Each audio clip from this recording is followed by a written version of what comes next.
Now, let's create our items workspace together. We start by opening the workspace application from the QuickApp tab and navigating to the workspace group section. Then I create a new workspace group named Definition.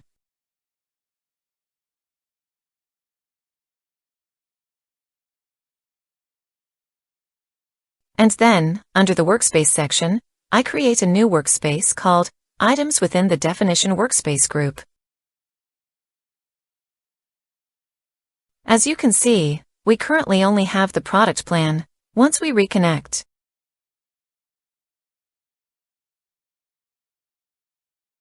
we'll be able to see the Items workspace. Now, let's begin filling in the contents of the Items workspace. I'll close this and open the Edit Workspace application. We'll load workspace filters for the Items workspace and use the wizard to add brand and category filters. At this point, we don't have any pool related to the brand. I'm not going to create a new pool here, but I'll create a global pool that we can use later.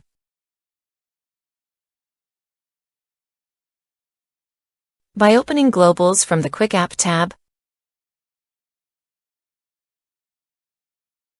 I'll load the global pools.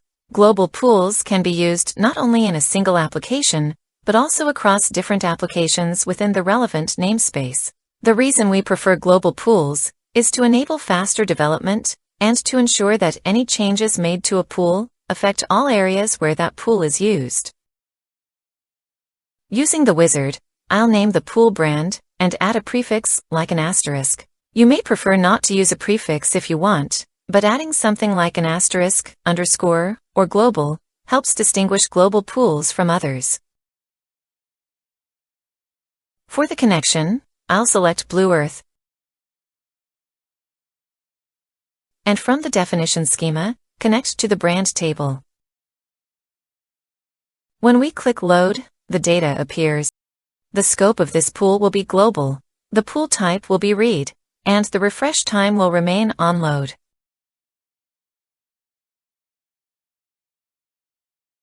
I had previously created a pool for the category, and now I've created a global pool for the brand. I'll keep the global page open and return to the Edit workspace.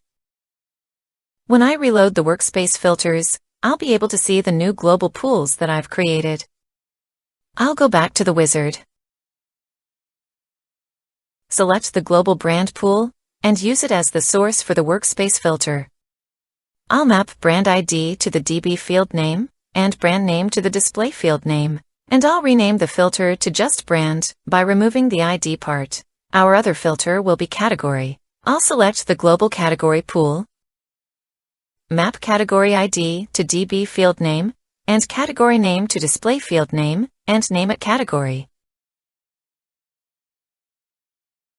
This completes the workspace filters for the Items workspace. Let's check it out. When we open the Items workspace from the Definitions section, we can see that two workspace filters named Brand and Category have been created. Now, we can start creating the application. I'll go to the Applications section and load the existing applications.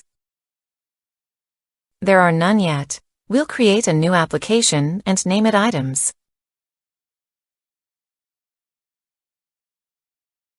I'll set Use Perspective to False, because we don't need perspectives like last year actual or this year plan at this point. I'll set Allow Customize View to True, so users can customize views.